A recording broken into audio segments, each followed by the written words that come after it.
ha dado todo, pues ha dado mi mejor. La verdad que fue mi último mundial. Toute ma vie, j'ai cru que mon adversaire portait un maillot, un défenseur, un gardien, un rival, Messi. Mais le dernier adversaire n'avait pas de visage. Il ne doute jamais, il ne se blesse jamais, il ne fatigue jamais.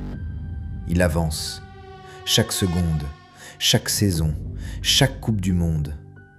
Toute ma vie, j'ai battu mes adversaires. Une seule chose a fini par me battre.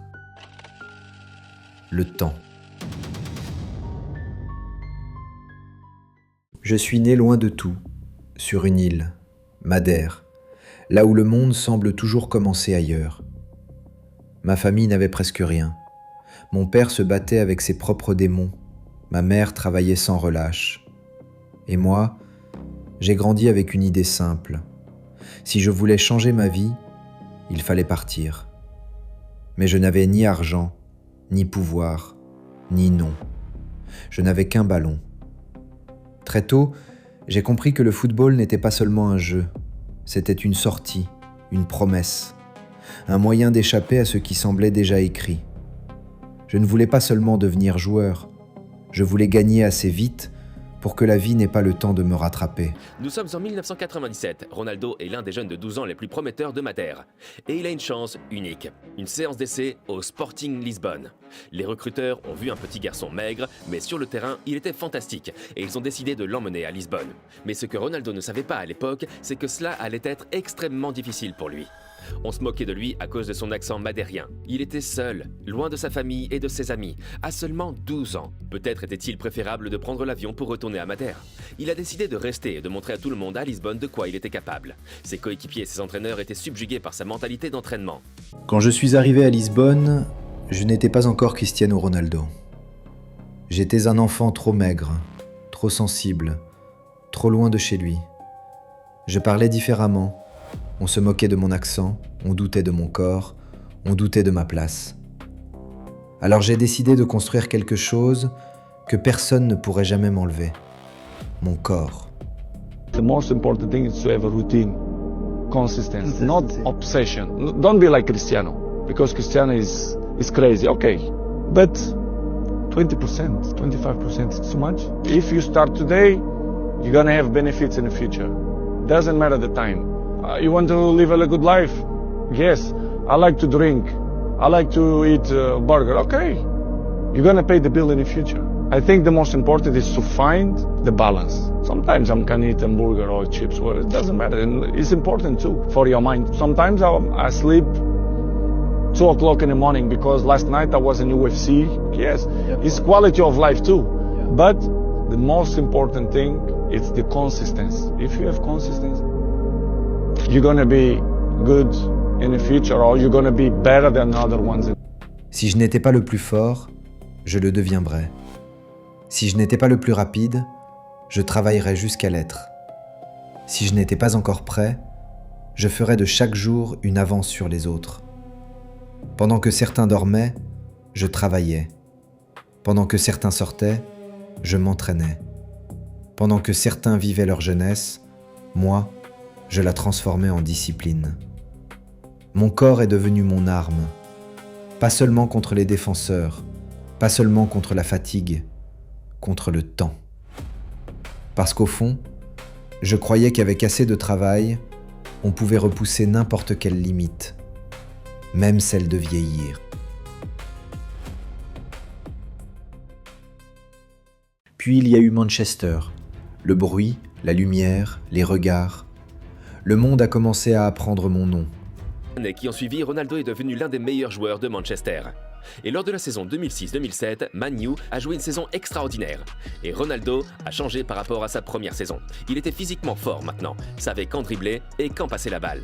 Et nous avons vu pour la première fois un tir que Ronaldo a montré tout au long de sa carrière, le knuckleball. Ronaldo, that's better. That's a whole lot better. Et à la fin de la saison de Premier League, il l'a fait. Manchester United a remporté la Premier League. Il a gagné son premier championnat.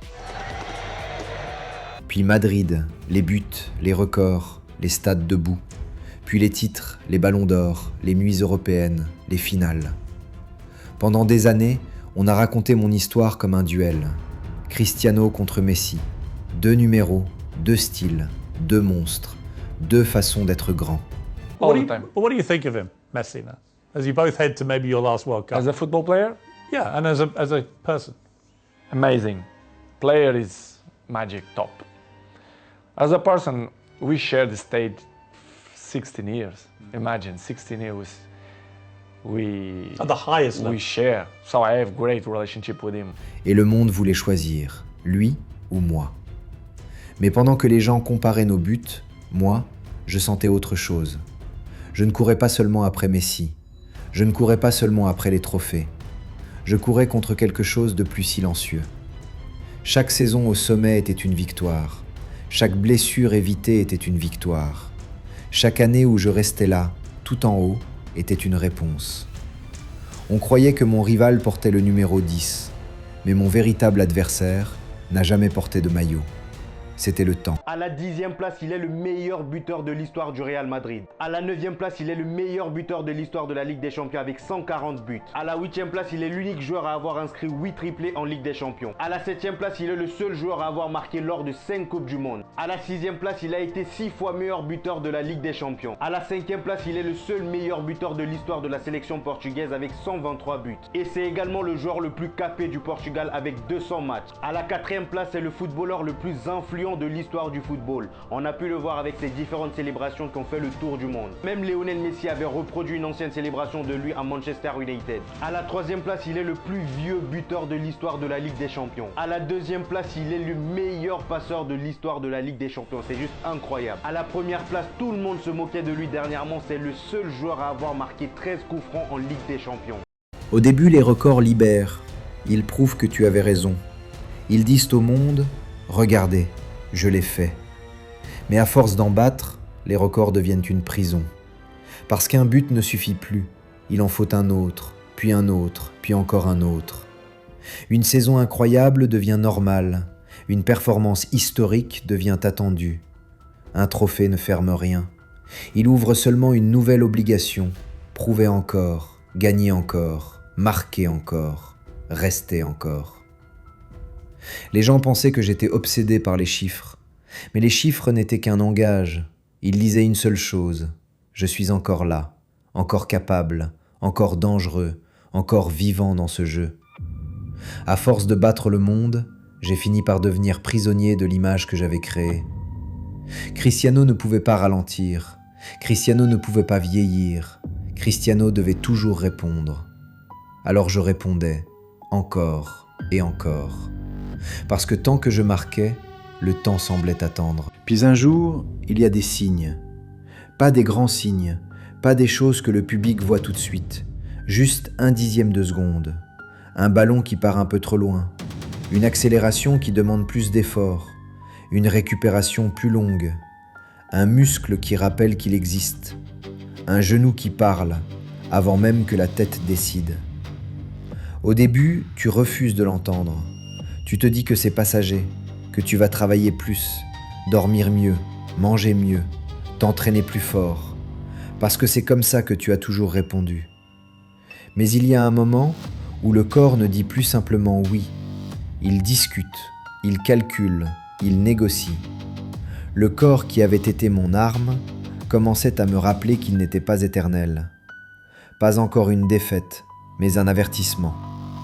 Le temps ne m'avait pas encore battu, mais pour la première fois, il était entré dans la conversation.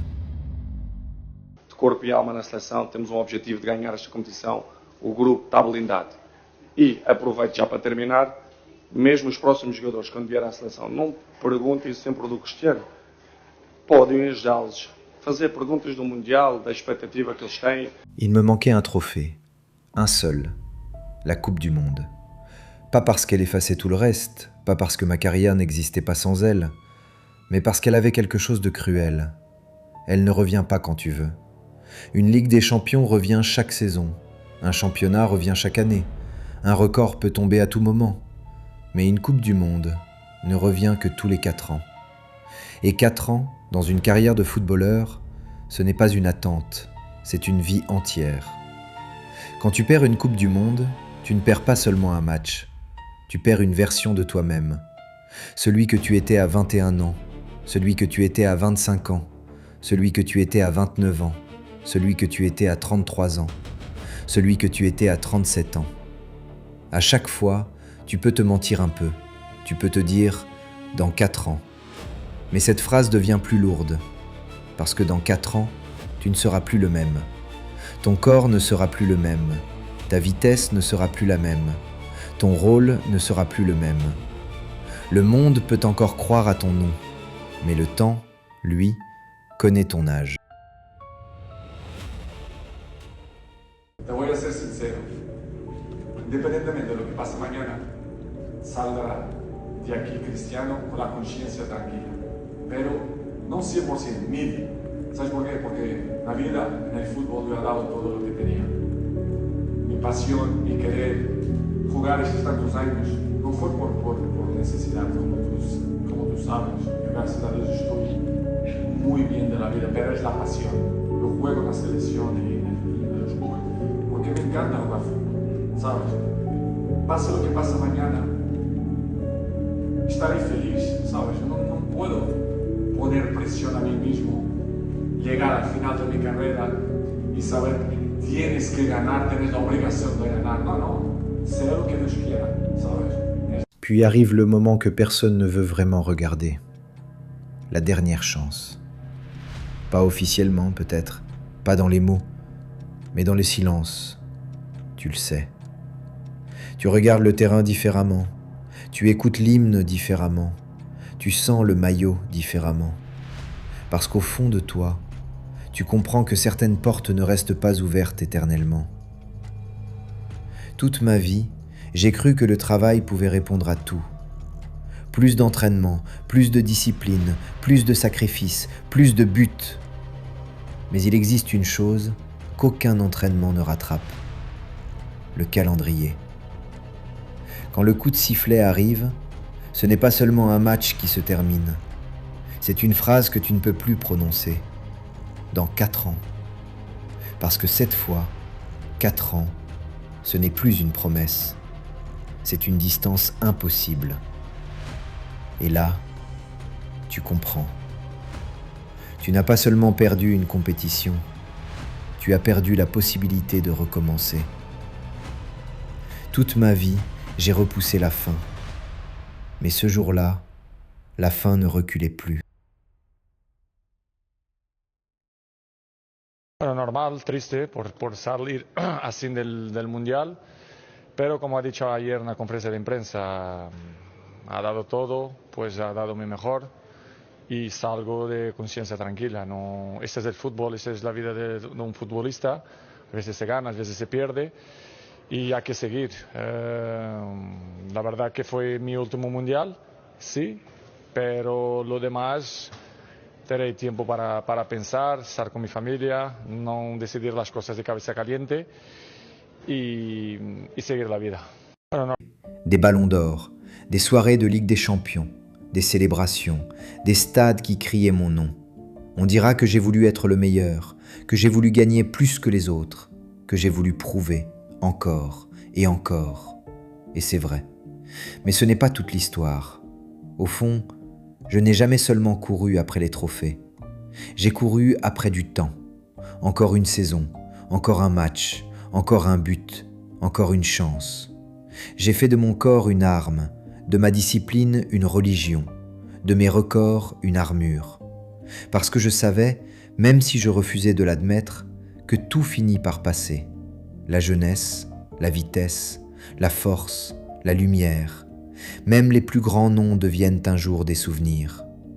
Je n'ai pas vaincu le temps, personne ne le fait. Mais pendant plus de 20 ans, je l'ai forcé à attendre. Et peut-être que c'est ça, ma vraie victoire. Pas d'avoir été éternel, mais d'avoir rendu la fin presque impossible à croire.